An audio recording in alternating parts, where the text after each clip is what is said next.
నేను పర్సనల్గా ఇంపాక్ట్ అయ్యాను కాబట్టి ఈ వీడియో చేస్తున్నాను. దేని గురించి? మెడికల్ వ్యవస్థ గురించి.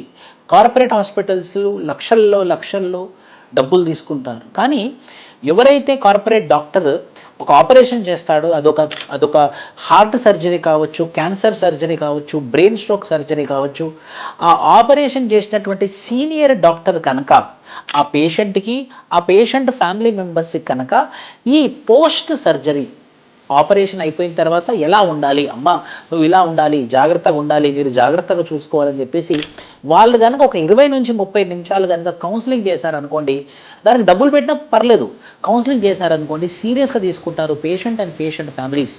సో దయచేసి ప్రతి కార్పొరేట్ హాస్పిటల్ కూడా మీరు ఆపరేషన్ చేసిన తర్వాత, ట్రీట్మెంట్ చేసిన తర్వాత వాళ్ళకి కౌన్సిలింగ్ చేయడం చాలా అవసరం. ఎందుకనంటే ఆపరేషన్ అయిపోయింది కదా, మాది అయిపోయింది, మేము బతికేసాము, మాకేం ప్రాబ్లం లేదని అనుకుంటారు పేషెంట్లు అందరూ. కానీ ఆపరేషన్ అయిపోయిన తర్వాతనే అసలు పని ఉంటుందన్నమాట. ఏంటంటే వాళ్ళ శరీరాన్ని కాపాడుకోవాలి, వాళ్ళ దేహాన్ని కాపాడుకోవాలి. అలా దేహాన్ని కాపాడుకోవాలి అంటే ఆ ఆపరేషన్ చేసినటువంటి సీనియర్ డాక్టర్ సీరియస్గా చెప్తే అప్పుడు వాళ్ళు కాపాడుకుంటారు.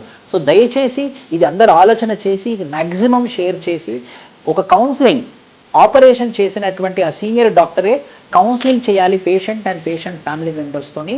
ఎందుకు అనంటే ఆపరేషన్ చేసేతోనే పని అయిపోదు, తర్వాత వాళ్ళు కాపాడుకోవడం కూడా, వాళ్ళ శరీరాన్ని కాపాడుకోవడం కూడా ఇంపార్టెంట్ అని అందరికి తెలియజేయాల్సిన అవసరం ఎంతైనా ఉంది. జై హింద్.